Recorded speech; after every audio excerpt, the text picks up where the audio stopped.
ngo ikaze ndetse nkwifuriza n'ibihe byiza wowe ukurikiye icano yitwa Hindura TV. Birashoboka yuko nawe hari ukuntu ujya utekereza ukavuga ariko se nzavamo umuntu ukomeye, cyangwa se nanjye hari aho nzashyika heza, cyangwa se hari ibyo nzashyikaho nanjye nkava nk'umuntu ufatika w'agaciro.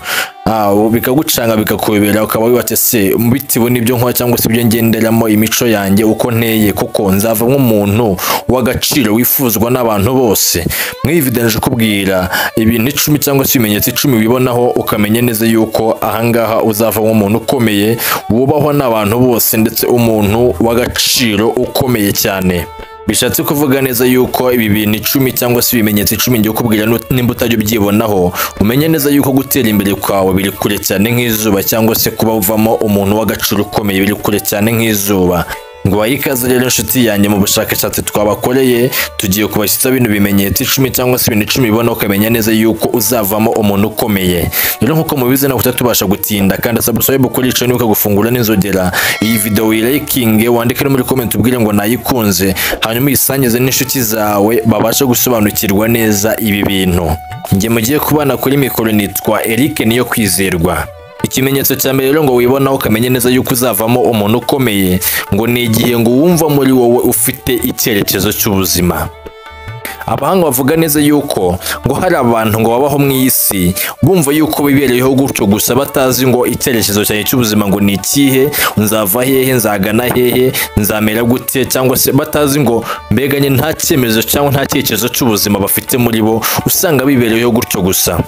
Rero ngo aba bantu ngo gutera imbere kwabo ngo biragorana, ariko ngo nuzaba wumva muri wo ufite icyerekezo cy'ubuzima, ufite intego muri make y'ibyo ugomba kuzashyikaho mu gihe cyahazaza. Ngahangaha abahanga bagaragaza neza yuko ahangaha ubu uzavamo ngo umuntu ngo ukomeye cyane, ngo nukomeza ngo iyo ntego ngo ufite, ngo ndetse ngo nukomeza kuyigenderaho, ngo ntucike intege. Niko abahanga bakomeza bavuga ngo ntucike intege, ugakomeza icyo wiyemeje mu buzima bwawe, ati uzabasha kuvamo umuntu ngo ukomeye cyane, ndetse ngo wifuzwa na buri muntu wese.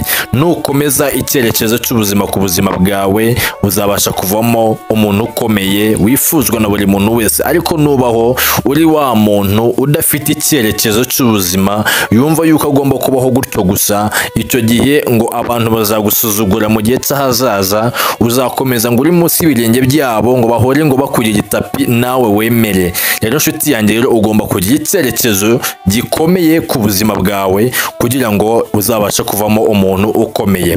Abahanga bavuga neza yuko ngo ikindi kimenyetso cya kabiri ngo wakibonaho ukamenya neza yuko ngahangaha uzavamo umuntu ukomeye, ngo ni igihe ngo uzabona ngo muri wowe cyangwa se wibonaho ikimenyetso cyo kuba ufite ngo umutima uhora wiga buri munsi, ngo ikintu cyose kikugeza cyangwa se kigutambutse imbere ngo ukagikuramo isomo, haba icyiza cyangwa ikibi ngo ukagikuramo isomo. Ahangaha abahanga bavuga neza yuko uyu muntu uhora wiga buri munsi, uhora yigishwa n'isi cyangwa se n'ibintu byose buri munsi, uyu muntu ngo azavamo umuntu ukomeye, kuko ngo abafite ukuntu azahanduringa ubuzima bwe mu gihe cy'ahazaza, ngo kandi ngo abafite ukuntu ngo azabugenza.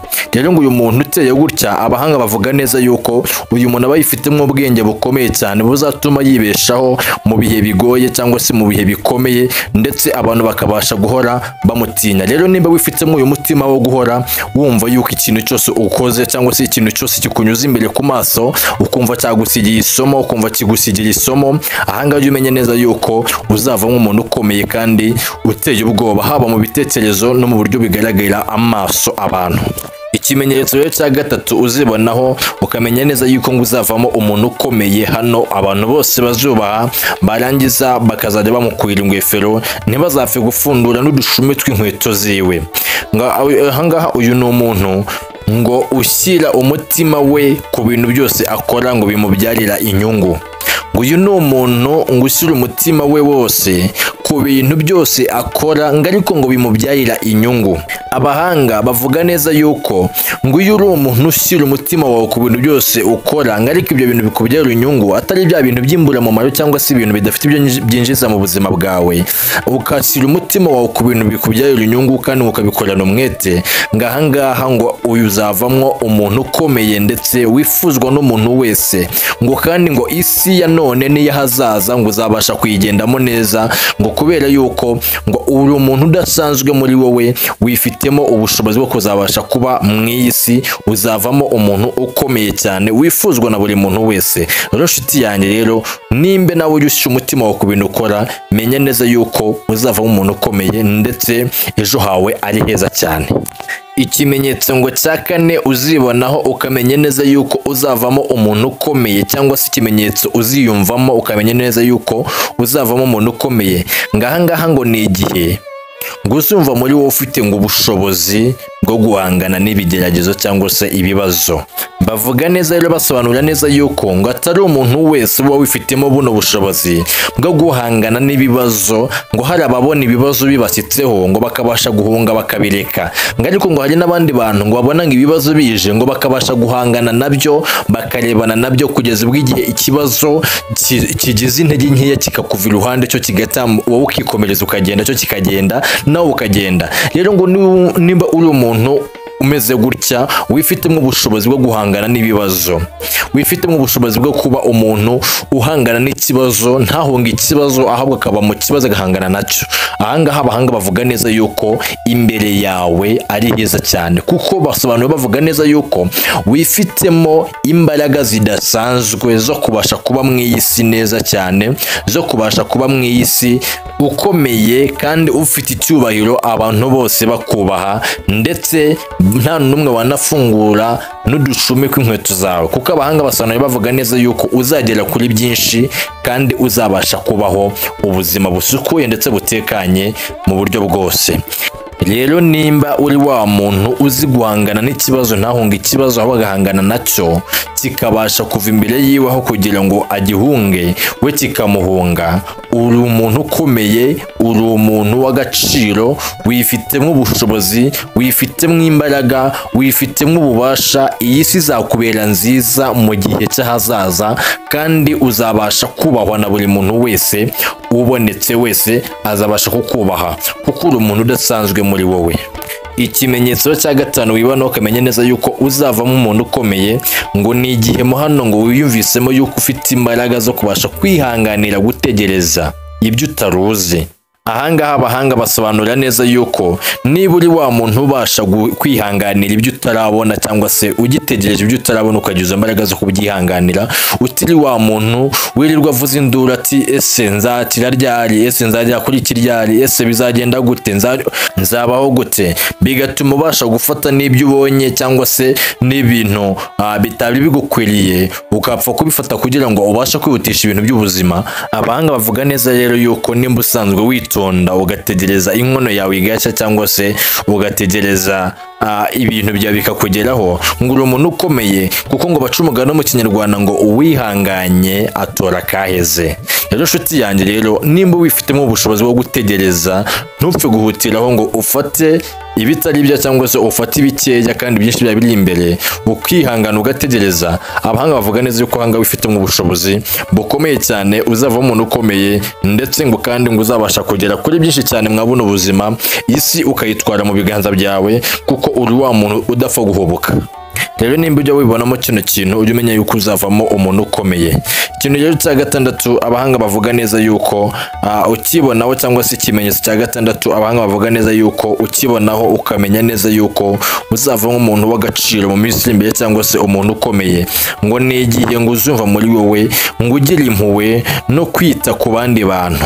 Basobanura bavuga neza yuko ngo niba ngo uri wa muntu ngo ugire umutima w'urukundo w'ukuri, ngo no gufasha abandi no kwita ku bantu bababaye, ngahangaha ngo ushobora kuba uri wa muntu udasanzwe, kuko ngejo hawe hazaba heza cyane, kuko ngo n'Imana ngo ikunze gushyigikira umuntu wita ku bandi.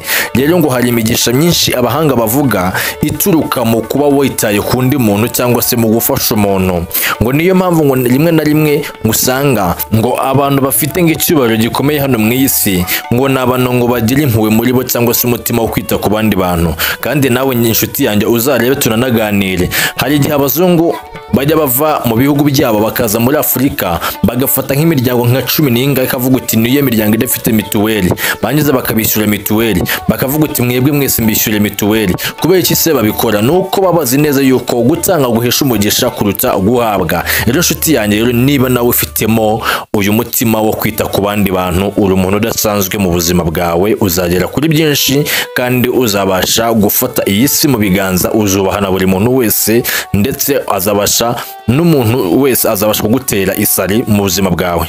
Ikimenyetso cya 7 abahanga bavuga neza yuko nukibonaho cyangwa se nukiyumvamo uzamenye neza yuko uzava umuntu ukomeye, ngo ni igihe ngo ukunda gukora ugendeye ku mahame yo kudahemuka.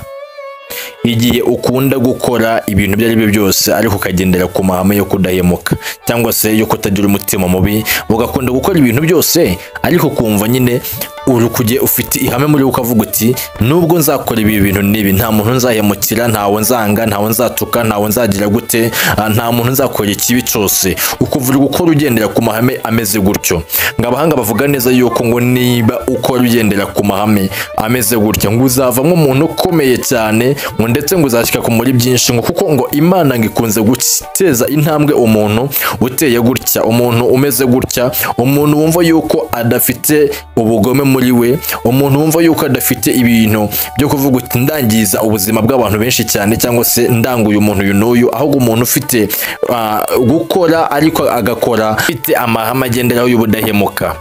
Wowe uzavamo umuntu ukomeye cyane nimba uteye gutya. Ikimenyetso cya 8 ngo wiyumvamo cyangwa se wibona ukamenya uko uzava umuntu ukomeye, ngo ni igihe ngo uzumva muri wowe ufite umwuka wo kudacika intege, umwuka wo gukora mpaka kugeza igihe ushiriye mu mwuka wawe Imana ikawisubiza. Ngahangaha rero ngo ndumva ufite umwuka wo kudacika intege, umwuka wo kumva utarambirwa cyangwa se ngo urekere gukora ibintu urimo gukora bikwinjiriza.